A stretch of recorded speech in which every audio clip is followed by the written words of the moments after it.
Ethan Cole had survived ambushes in Helmand, night raids in Kandahar, and deserts that swallowed men whole. But nothing prepared him for the moment he woke in a freezing basement to hear his own nephew planning to put down his German shepherd, Rex. After 2 years of living in that damp concrete cell, believing he was bankrupt and broken, Ethan discovered the truth. His family had stolen everything, and by sunrise both he and his aging canine partner would be gone, one sent to a cruel care home, the other to be euthanized. So in the middle of a storm tearing across Washington state, the old seal lifted Rex into his arms and stepped into the night, determined to escape or die trying. But what waited out there?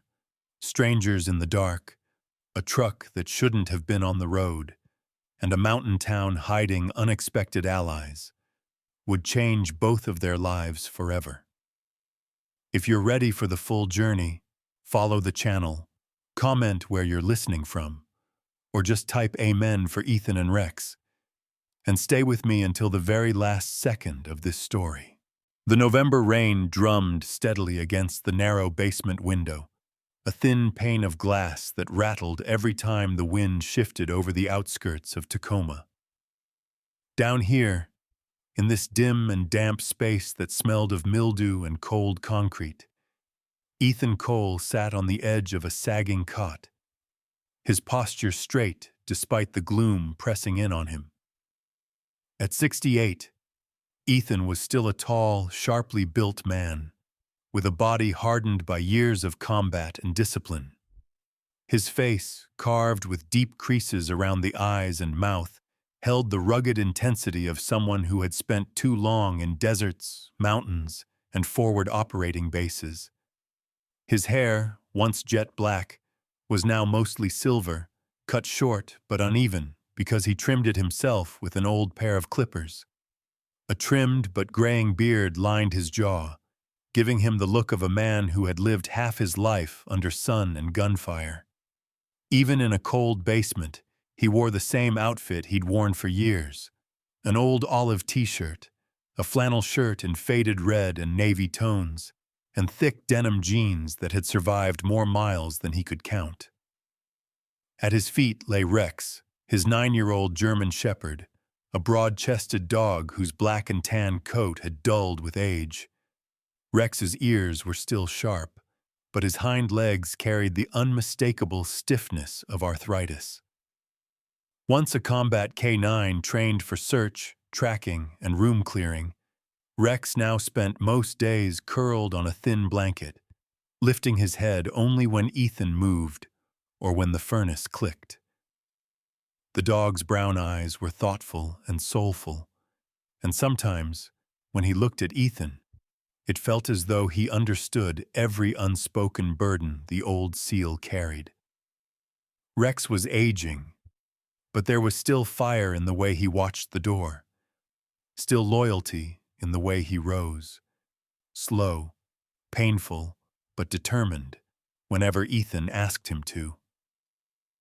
A sudden metallic scrape broke the monotony of the room as Rex attempted to stand and bumped into the old trash can beside the workbench. It tipped over and clattered loudly, spilling coffee grounds and crumpled papers across the concrete. Ethan reacted instantly, leaning forward and steadying the dog with both hands. "Easy, boy," he murmured, his voice a low rasp shaped by smoke, sandstorms, and years of barking orders in hostile terrain. Rex looked up apologetically, his ears folding back as if ashamed of making noise. Ethan bent over to collect the spilled trash, grumbling softly at his own aching knees. As he gathered the litter into his hand, something caught his eye. A thick envelope, folded in half and crumpled as though someone had crushed it deliberately.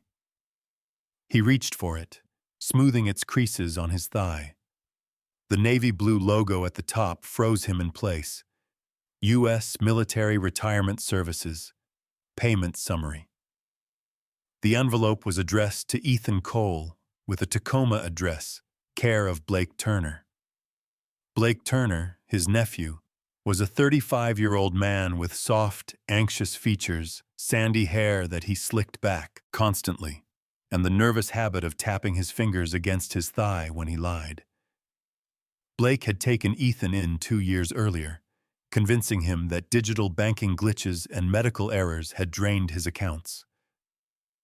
Blake had promised to manage things while Ethan recovered from old injuries, but Blake had also developed a gambler's taste: sports betting, cards, online casinos, and a need to impress others with expensive clothes and gadgets he couldn't afford.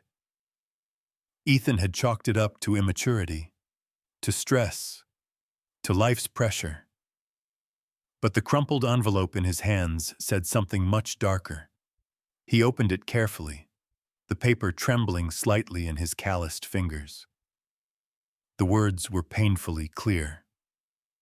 Ethan's pension had been deposited every month without interruption. There was no freeze, no error, no system audit, and attached was a statement summary indicating Blake had full access as an authorized caretaker. Ethan stared at the page for a long moment. He felt the same cold that seeped from the walls settle deep in his chest. "He lied," Ethan whispered, not in anger but in something heavier: disappointment, betrayal, the sting of realizing that the family he had protected was capable of cutting him open in ways war never had. Rex nudged him gently, sensing the shift in the room. Before Ethan could gather his thoughts, footsteps thudded overhead. Moments later, the basement door creaked open, spilling warm yellow light from the hallway.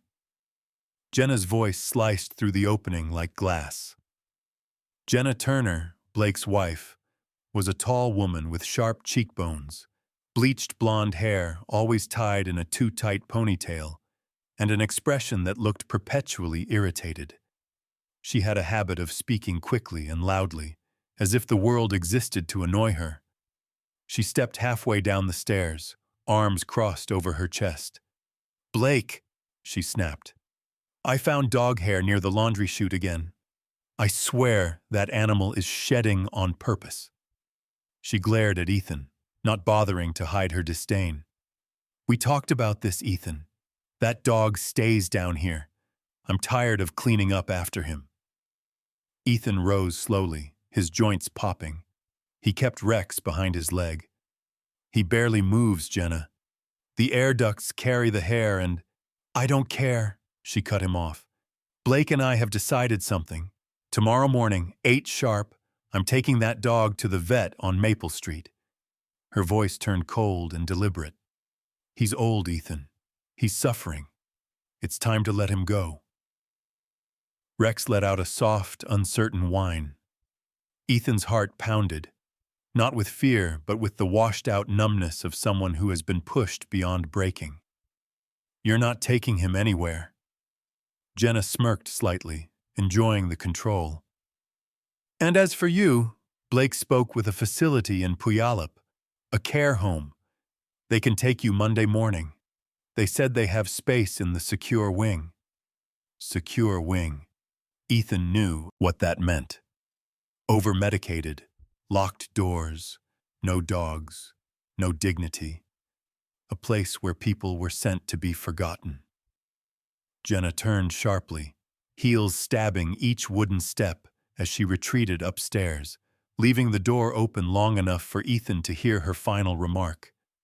"We'll deal with all of it tomorrow. Permanently." The door slammed, and the lock clicked. Ethan remained standing, staring at the stairs, as though they were a cliff he had nearly fallen from. Rex pressed against his leg, trembling slightly. Ethan knelt beside him, resting his forehead against the dog's. "You saved my life in Helmand," he whispered. "I won't let them take yours here." In that moment, the mission became clear, simple, dangerous, absolute. Escape, protect Rex, and reclaim the honor Blake had tried to bury in this cold, forgotten basement. The rain was heavier than anything Ethan Cole had seen in years, thick sheets of cold Washington water slashing sideways, as if the whole sky were being emptied onto the streets of Tacoma. Midnight crept silently across the neighborhood, washing over the last porch lights and turning the asphalt into a shimmering black mirror. Ethan stood at the back door of the house, his breath fogging in front of him, his mind fixed. There was no room for hesitation. Not tonight. With practiced movements, the kind carved into him through decades of deployments, he slid the old duffel bag across his shoulder, then bent down carefully to lift Rex. The dog was growing stiffer with age, his hind legs trembling as Ethan wrapped an arm beneath his chest. Rex wasn't light, but desperation lent Ethan the strength he needed. Rex rested his head against Ethan's collarbone, the dog's breath warm but weak, smelling faintly of old kibble and rain-damp fur. Ethan eased the door shut behind them. He expected the creak of wood to betray him, but the storm swallowed every sound. He crossed the yard, slipping past the trash cans and the cedar fence, choosing the darkest path between suburban houses. His flannel shirt was already soaked through, clinging tightly to his arms, while his jeans grew heavy from the rain. But Ethan pushed forward, each step driven by the same mantra he whispered under his breath. Keep Rex alive. Keep moving. They reached the main road within minutes. Streetlights flickered, some dying under the storm's angry blows. Ethan adjusted Rex against his chest and began the long walk toward the highway. The cold bit at his skin, and the water pooled in his boots.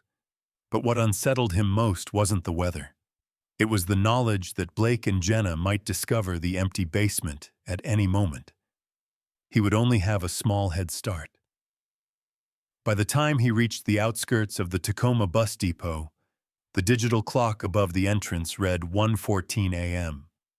The depot was nearly empty, save for a bored clerk behind the counter, a middle-aged man with thinning hair and a hunched posture that suggested years of seating and fluorescent lighting. His name badge read Gary.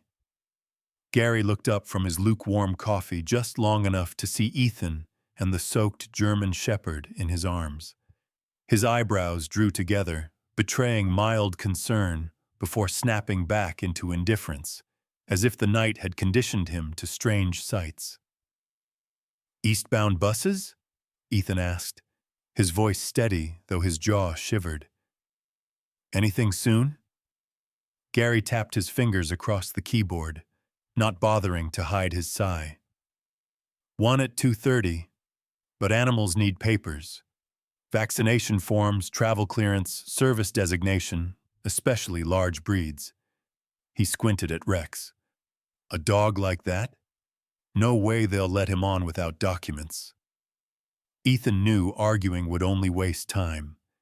He nodded once, turned away, and stepped back into the storm. The lights behind him dimmed as the door slid shut, leaving him once again engulfed in rain and darkness. He needed another way. Hitchhiking wasn't ideal, too unpredictable, but tonight he was running out of options. He walked to the nearest on-ramp of the interstate. Cars hissed by in streaks of white headlights, but none slowed. Ethan kept Rex close to his chest, shielding him from the wind, his arms burning but unwavering. Then, without warning, two silhouettes staggered out from behind a concrete pillar beneath the overpass. The first man was tall but gaunt, wearing a soaked hoodie that clung to his narrow frame. His face was scruffy, with hollow cheeks and darting eyes that never settled. The second man was shorter and heavier, his belly stretching his rain-soaked t-shirt, his blonde beard matted and tangled. Both reeked of alcohol. "Well, look at this," the taller one slurred, stepping into Ethan's path. "Old man out in the rain with his mutt." Ethan shifted his weight, lowering Rex to one arm, freeing the other in case things escalated. The men moved closer, circling like vultures who had smelled weakness. "We just need a little cash," the shorter man said, rubbing his nose with the back of his hand. "Storm like this, fair trade for help." Ethan remained silent, calculating angles, distances, the slickness of the ground, old instincts firing up. The tall man reached for Ethan's duffel. "Come on, Grandpa." He didn't get the chance to finish. Rex, despite his stiffness and age, lunged forward with a low, guttural growl, one forged in fields of dust and fire, where lives depended on it. His teeth bared, his eyes burning with protective fury, Rex planted himself between Ethan and the approaching men. "What the—" The shorter man stumbled backward, slipping in the rain. Ethan stepped forward slightly, keeping Rex behind his leg now, his voice low and commanding. "Walk away, now." For a moment, it seemed like the men might listen, but desperation overrode common sense. The tall one straightened, fists balling. "I'm not scared of some old—" A sudden roar of an engine drowned out his words. A pair of headlights surged over the crest of the ramp, cutting through the rain like twin suns. The tires splashed through puddles, and the vehicle skidded to a halt only feet away from the standoff. It was a Ford F-150, paint faded blue, body dented in places, but solid. The driver's window rolled down, revealing a man in his early 40s with strong shoulders, a square jaw, and several days' worth of rugged stubble. His eyes were sharp, the kind that had once scanned burning buildings for survivors. His name, Ethan would learn later, was Caleb Rivers, a former firefighter from Spokane. Caleb's dark hair was cut short and slightly messy, and a long, narrow scar traced from his left temple down to his cheekbone, an old burn he'd earned while rescuing a trapped woman from a blazing apartment years ago, an event that cost him his career, and eventually his family's support. Yet his expression carried warmth, a man broken in places but stitched together with grit. Caleb leaned across the passenger seat, pushing the door open. "Hop in, sir," he called out, voice deep and steady. "Nobody messes with a SEAL on my watch." The two would-be attackers hesitated, exchanging a nervous glance. Caleb locked his gaze onto them, his stare unblinking and resolute. "You heard me," he added. "Back off." The tall man muttered something under his breath, then stumbled away. The shorter one followed, slipping again as he retreated into the shadows. Ethan exhaled slowly, adjusting Rex in his arms. Caleb nodded to the open door. "Come on. Storm's getting worse." Ethan didn't waste a second. He climbed into the truck, settling Rex gently across his lap.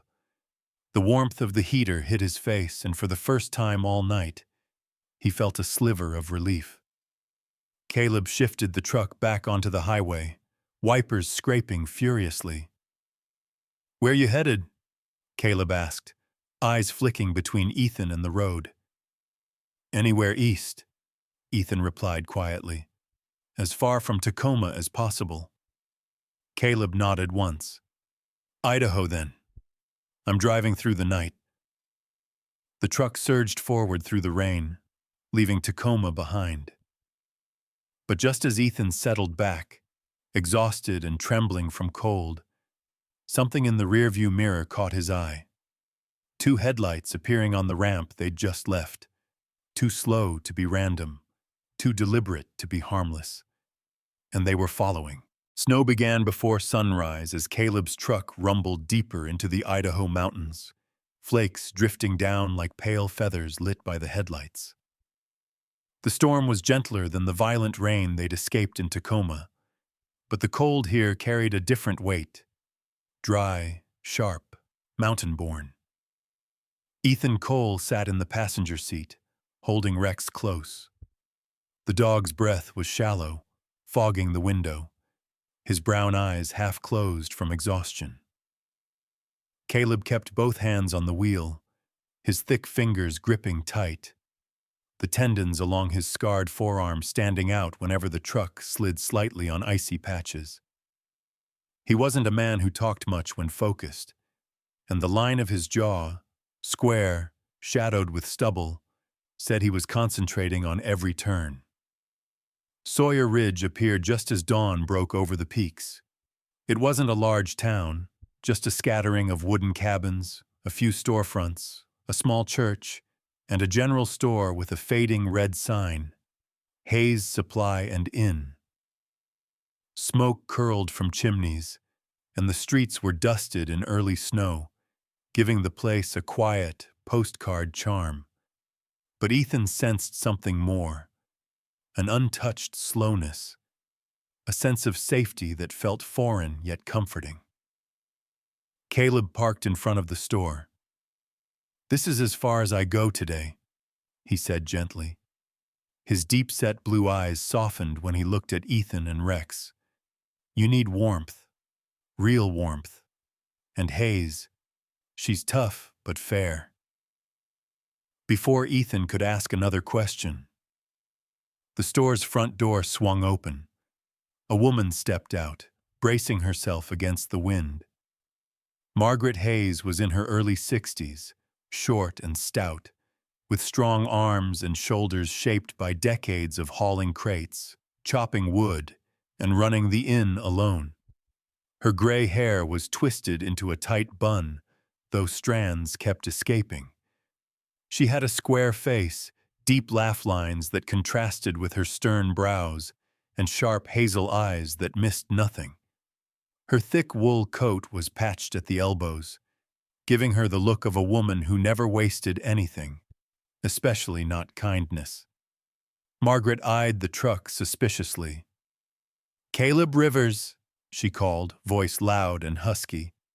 "You better not be trying to drop strays at my doorstep again." Caleb grinned, one of the first genuine smiles Ethan had seen from him. "Not strays," he answered. "Friends." Margaret's eyes shifted to Ethan, taking in the soaked flannel shirt, the trembling German shepherd, the duffel bag held together by fraying seams. Her expression didn't soften, but something flickered. Recognition. Maybe sympathy. She stepped closer. "You look frozen half to death," she said to Ethan. "Come inside before your bones turn to glass." Her tone made the sentence sound like an order, not an invitation. Ethan nodded, grateful. Caleb helped him carry Rex into the store. The moment they crossed the threshold, a wave of warm air from a wood-burning stove hit Ethan's face. The place smelled of peats, old paper, and hot coffee. Shelves were lined with canned goods, nails, winter gloves, and canned chili. Margaret walked behind the counter, wiping her hands on a faded apron. "I don't usually allow animals," she warned, pointing a finger at Rex. "Especially big ones. They scratch floors, shed everywhere." Ethan gently lowered Rex onto a blanket near the stove, rubbing the dog's ears to keep him calm. "I understand," he said softly. "We won't trouble you long. Just need shelter for a night." Margaret studied him again. His worn boots, the scars across his knuckles, the way he kept one hand rested protectively on Rex's shoulder. "You're military," she finally said. Not a question. "Seen too much by the look of you." Ethan nodded once, the memory of Afghanistan passing briefly across his eyes. Rex looked up at him, and Ethan brushed his thumb along the dog's muzzle. Caleb leaned against a shelf of winter gloves. "They've had a hard night," he explained. "Long story. You can trust 'em." Margaret let out a long breath. "The only place I've got is the woodshed. It's dry but cold." "That'll work," Ethan replied immediately. "Anything will." Her brows knitted. "Suit yourself." But no heating out there. Temperatures drop like a rock at night. Ethan didn't object. He simply lifted Rex again, thanked Margaret, shook Caleb's hand, a firm, grateful grip, and followed the woman to the back of the building. The woodshed was exactly what she described, dry but drafty, stacked high with chopped firewood and smelling of sap and sawdust. The floor was hard, the air biting. Ethan made a small bed from spare tarps and coats he found hanging on hooks. Then he curled beside Rex, draping his own flannel shirt and jacket over the dog. When the night deepened, the temperature fell below freezing. Ethan felt the cold settle into his bones, but Rex shivered violently, his stiff hind legs trembling uncontrollably. Ethan removed his final layer, his thick winter coat, and wrapped it tightly around the dog. Then he pressed close, sharing body heat the same way they did years ago during sandstorms in Helmand Province. Rex nudged his chin, eyes soft despite the cold. Ethan whispered, "You saved me more times than I can count. Let me return the favor." Hours passed like slow, icy rivers. Ethan dozed on and off, teeth chattering, fingers numb. But he did not move away. Not once.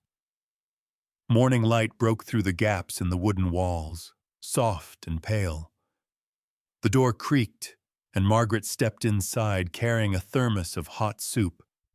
Her breath fogged in the frigid space. The scene froze her. Ethan, shivering uncontrollably, bare-armed in the kind of cold that could break a man's will, curled protectively around Rex. The dog was wrapped in Ethan's jacket, breathing warmer than the night before. Margaret blinked hard, as if she were angry at something unseen. "You gave him your jacket?" she murmured, her voice cracked between disbelief and frustration. "In this cold? You're freezing, Ethan." He tried to sit up, but his stiff muscles protested. He needed it more than I did. Margaret shook her head, muttering something about stubborn old soldiers. Then she straightened, her jaw set. "Enough of this nonsense. You're not staying out here. Both of you come inside. I've got a spare room. You'll work for your keep, fixing the roof, splitting wood, repairing the fence. But you'll stay warm." Ethan held her gaze. Steady, sincere. "Thank you, ma'am." Margaret didn't respond. She just turned toward the door, expecting him to follow. But before Ethan could lift Rex, a distant sound carried on the wind, slow, crunching tires on fresh snow. A vehicle. Not just passing through, but slowing near the store. Margaret paused, narrowing her eyes. "That's odd," she whispered. "Hardly anyone drives down this road at dawn." Ethan's breath caught. Caleb had already left. Locals wouldn't be out so early. He shifted Rex closer, listening to the engine idle outside the store, then shut off. Footsteps began moving toward them, and Margaret, sensing the tension on Ethan's face, whispered, "Who on earth would be looking for you all the way up here?" The footsteps stopped directly outside the woodshed door. The handle twitched, then slowly, very slowly, began to turn. The woodshed door eased open just enough for a sliver of icy air to cut through. Margaret Hayes stiffened, her breath fogging as she instinctively stepped slightly in front of Ethan and Rex. For a heartbeat, the world held still. Then a familiar voice called from outside, warm and apologetic. "Ms. Hayes, sorry to spook you this early." The tension drained from Ethan's shoulders.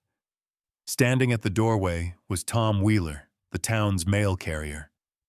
Tom was in his late 50s, thin but wiry, with a weather-beaten face that spoke of years driving the mountain roads in snow and sun.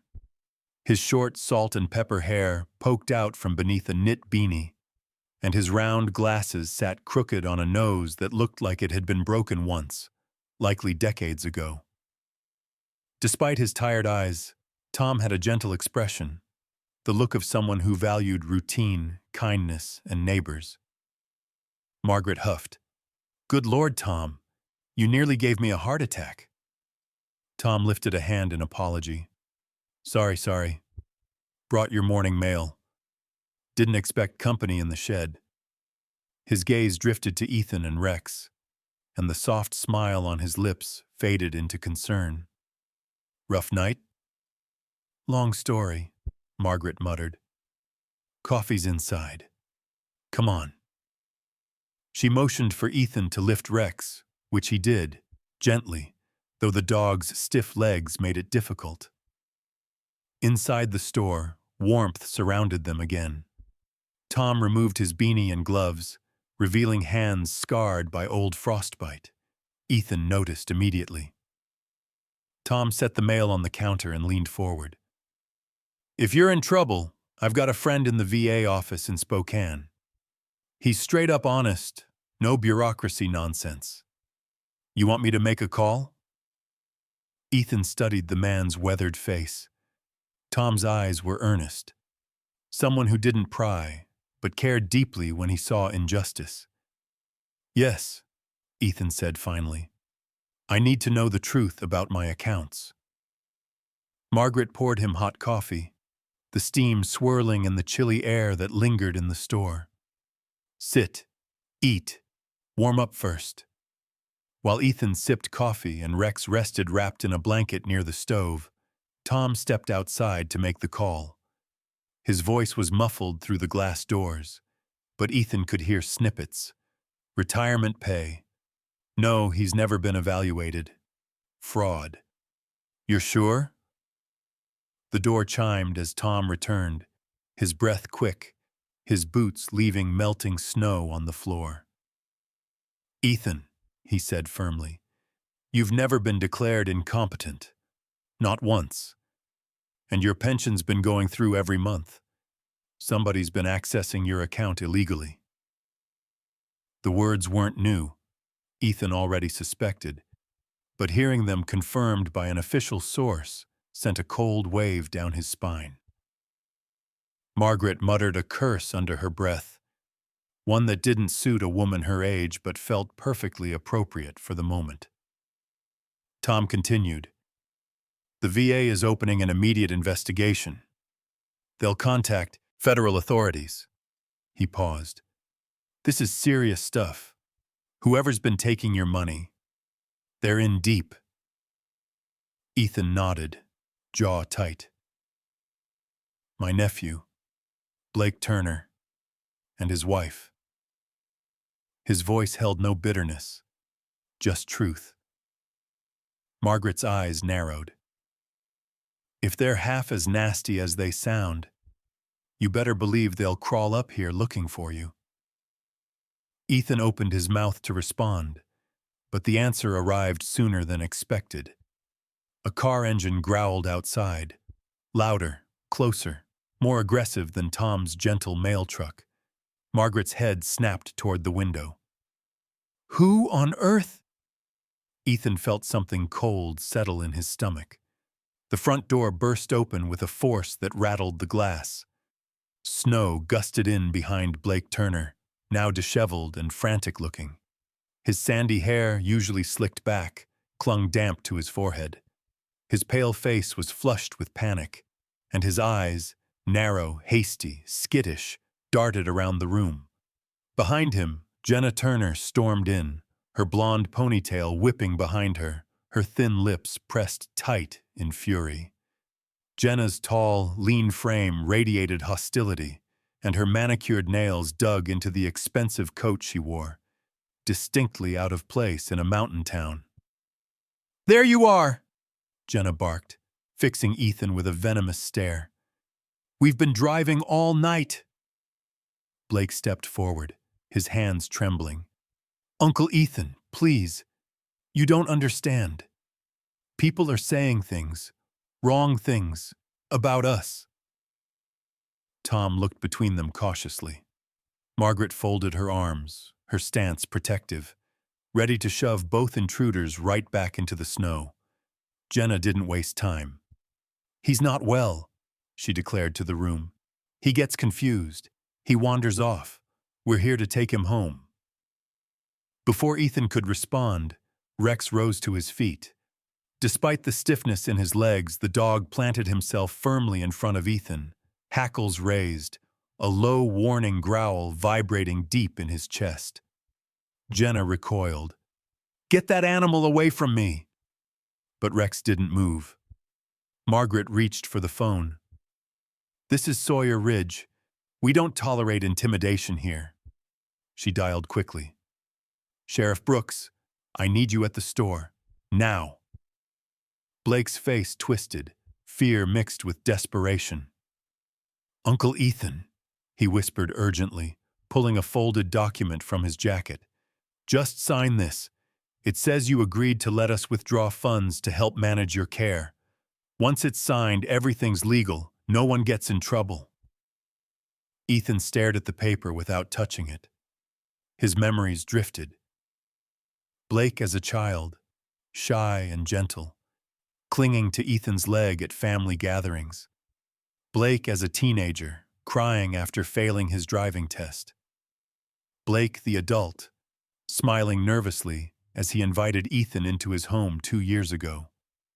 There had been love once, real love, but standing before him now was a man hollowed by greed, fear, and weakness.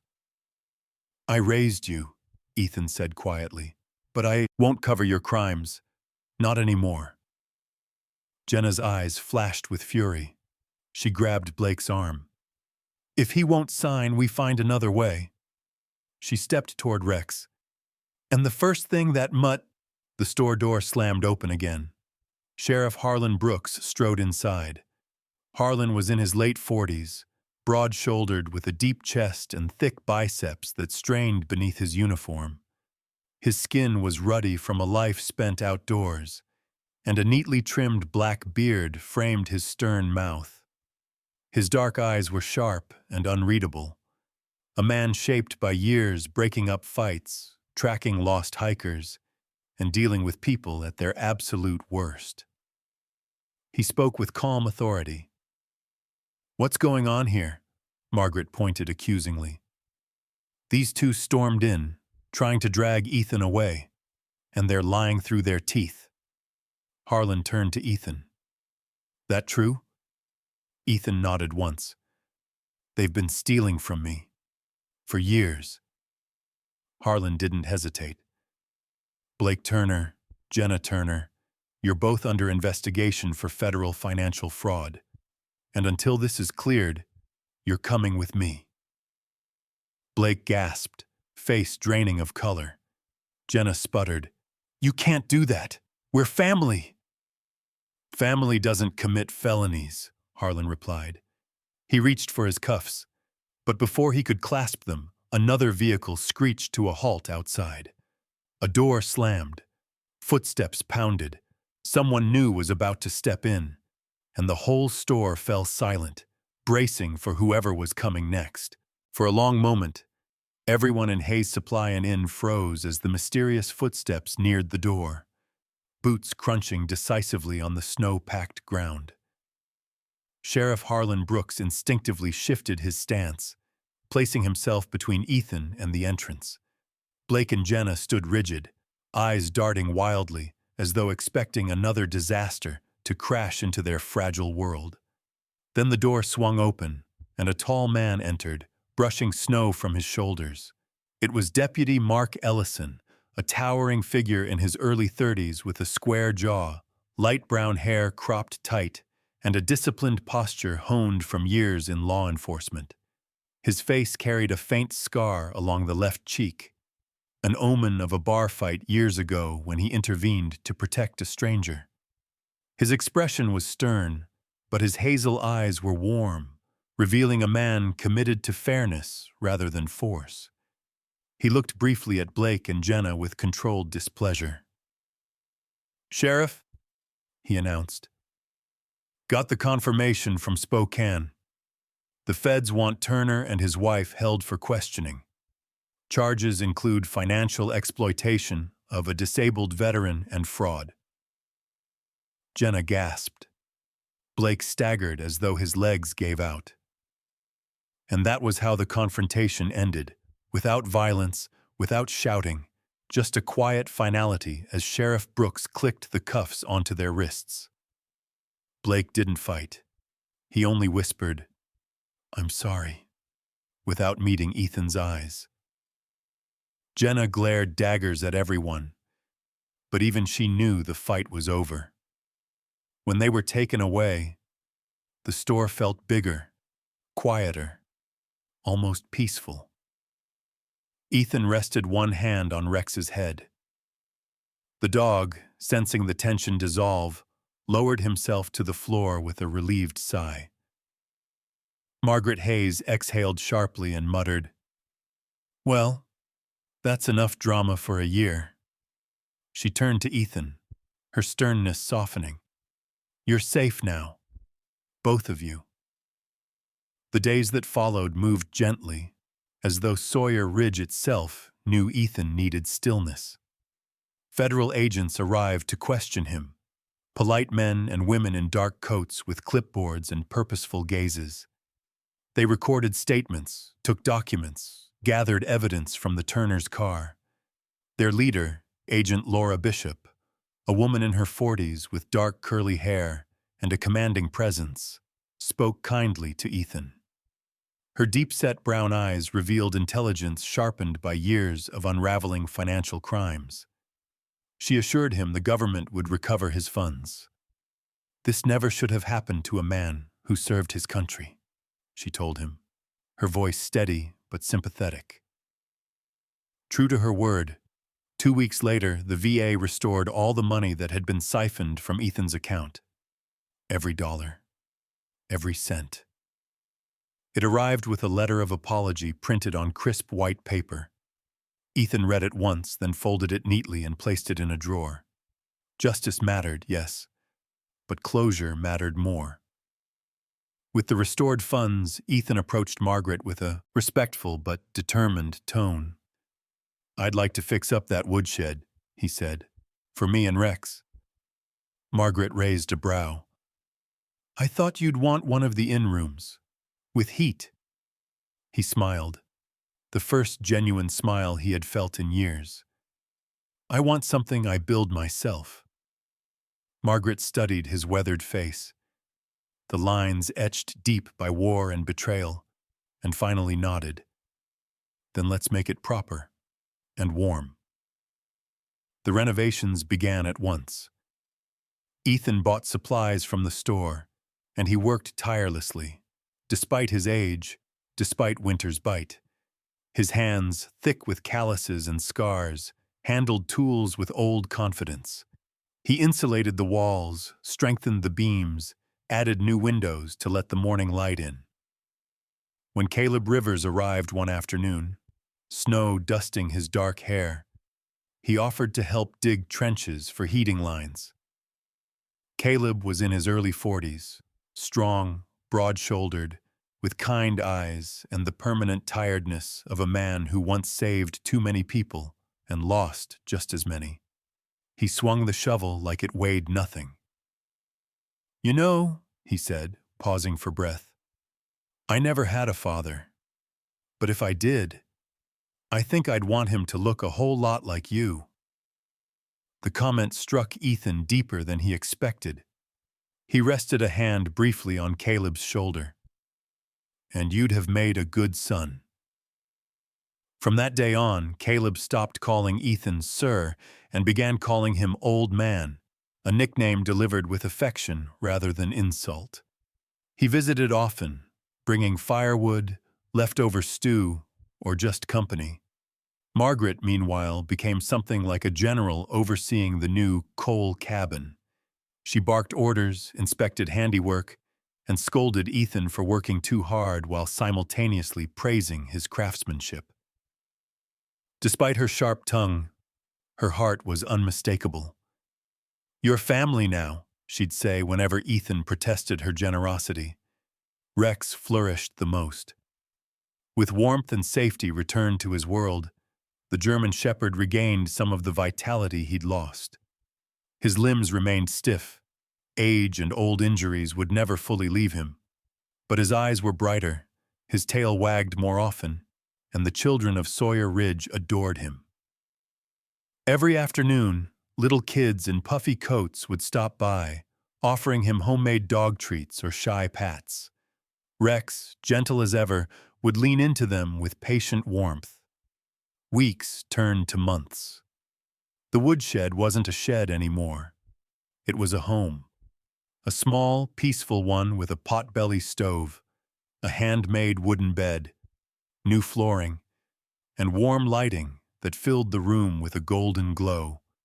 Ethan hung his old SEAL insignia on the wall, not as a reminder of war, but as a reminder of resilience. One evening, when the snowfall was soft and quiet, Ethan found himself sitting by the stove with a small, worn photograph in hand. It was Blake, 6 years old, missing a front tooth, laughing on a beach somewhere in Oregon. A memory of a better time. He stared at it for a long moment, then stepped outside into the snow. Under the moon's silver glow, he struck a match. The flame flickered, then grew, and he held the photograph above it until it curled and blackened. Not out of anger, not out of spite, but to let go of years of weight he no longer wished to carry. Rex sat beside him, leaning gently against his leg. Ethan looked down at him with tenderness. "We're finally free, buddy," he whispered. And Rex, as if understanding, rested his head on Ethan's knee. The story closed on a quiet moment. Ethan standing on the wooden porch of the rebuilt cabin, Rex lying contently at his feet, the snow drifting from the sky like a blessing. Sawyer Ridge lay silent, peaceful, wrapping them in a new beginning carved from hardship, loyalty, and the simple grace of being believed again.